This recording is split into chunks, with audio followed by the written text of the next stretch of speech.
Alhamdulillah, alhamdulillahilladzi lam yalid wa lam yulad wa lam yakul lahu kufuwan ahad. Asyhadu an la ilaha illallah wahdahu la syarika lahul malikul haqqul mubin. Wa asyhadu anna Muhammadan abduhu wa rasuluh. Allahumma salli ala sayyidina Muhammadin wa ala alihi wa sahbihi ajma'in, amma ba'd. Fa ya ibadallah, ittaqullaha haqqa tuqatih wa la tamutunna illa wa antum muslimun. Faqad qala Allah ta'ala fil Qur'anil Karim, a'udzu billahi minasy syaithanir rajim. Bismillahirrahmanirrahim. Qul huwallazi ansha'akum wa ja'ala lakumus sam'a wal absara wal af'idah qalilan ma tashkurun. Shadaqallahul azim.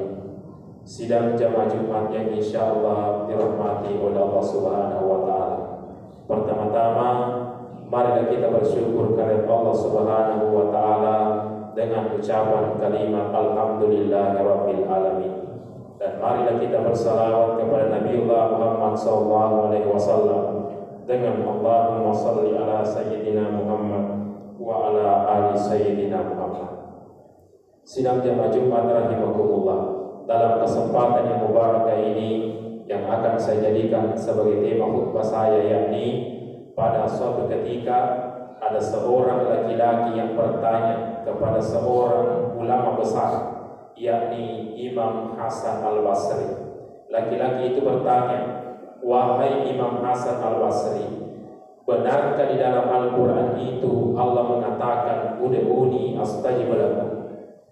Imam Hasan Al-Basri waktu itu menjawab, benar, itu janji Allah di dalam Al-Quran bahwa ud'uni astajib lakum, ketika kita meminta maka Allah akan memberikannya atau Allah akan mengabulkannya. Laki-laki itu kemudian kembali berkata, lalu kenapa doa yang selama ini saya panjatkan belum dikabulkan oleh Allah Subhanahu wa taala? Imam Hasan Al-Basri menjawab kembali, dia mengatakan, tidak menutup kemungkinan hatimu itu telah mati. Dan ketika hatimu mati, bukan hanya doamu yang tidak diterima, melainkan ibadah yang engkau lakukan selama ini juga tidak diterima oleh Allah Subhanahu wa taala. Karena yang menghubungkan seorang hamba dengan Tuhannya, yang menghubungkan kita dengan Allah Subhanahu wa taala itu adalah hati. Jadi koneksi kita kepada Allah Subhanahu wa taala itu melalui hati kita. Jadi ketika hati itu mati, hati itu gelap, maka terputus koneksi itu, dan bukan hanya doa yang tidak diterima, melainkan ibadah yang kita lakukan juga tidak diterima. Sidang jamaah Jumat rahimakumullah. Tentu apa yang dialami laki-laki ini yang bertanya tadi tidak menutup kemungkinan pernah juga kita mengalaminya. Kita merasa bahwa yang selama ini kita minta Allah tidak kabulkan. Di dalam salat kita selalu berdoa. Baik doa yang kita panjatkan ketika selesai salat maupun doa yang ada di dalam salat. Misalnya di dalam surah Al-Fatihah yang kita baca ketika kita salat, di situ ada doa. Kita selalu mengatakan ihdinas siratal mustaqim. Ya Allah, tunjukkanlah saya jalan yang lurus. Kita meminta petunjuk oleh Allah Subhanahu wa taala. Petunjuk Allah ini Allah berikan kepada hamba-Nya itu melalui 3 cara. Ada petunjuk yang diberikan melalui as-sam'a, pendengaran. Ada petunjuk yang diberikan oleh Allah melalui al-absar, melalui penglihatan kita. Dan yang ketiga, ada petunjuk yang diberikan oleh Allah itu melalui al-afidah, buat kita, hati kita. Yang inilah yang kemudian sering kita sebut dengan hidayah. Jadi hidayah itu tidak menutup kemungkinan semua kita yang ada di sini, bahkan semua hamba Allah itu mendapatkan hidayah. Akan tetapi yang menjadi persoalan, ada hamba yang bisa menangkap hidayah itu, ada juga yang tidak. Siapa yang tidak bisa menangkap hidayah Allah, petunjuk Allah, tentu yang hatinya gelap itu dan yang hatinya telah mati. Sidang jamaah Jumat rahimakumullah. Apa yang menyebabkan hati manusia mati atau hati manusia itu gelap?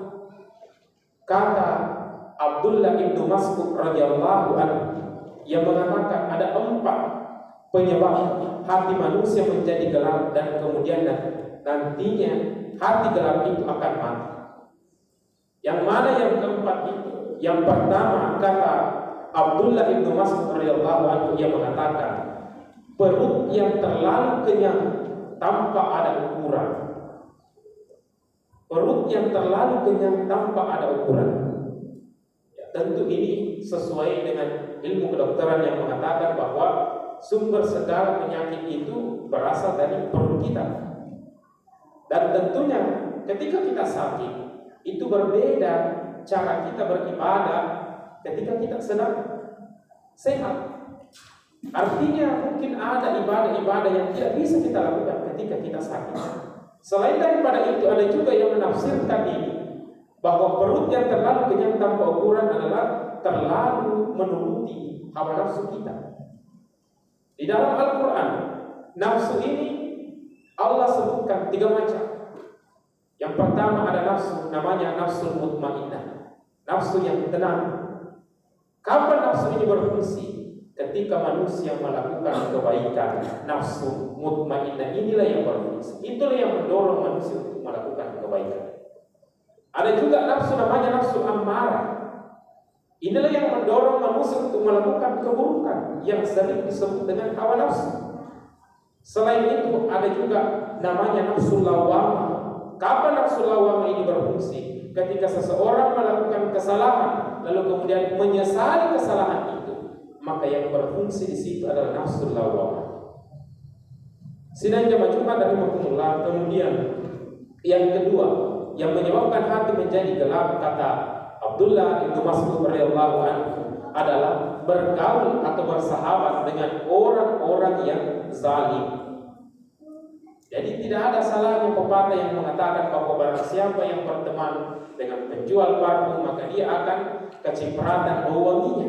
Tetapi sebaliknya, kalau berteman dengan pandai besi maka dia akan juga kecipratan bau hangusnya. Artinya apa? Teman, sahabat, kepada siapa kita bergaul itu sangat berpengaruh terhadap diri kita.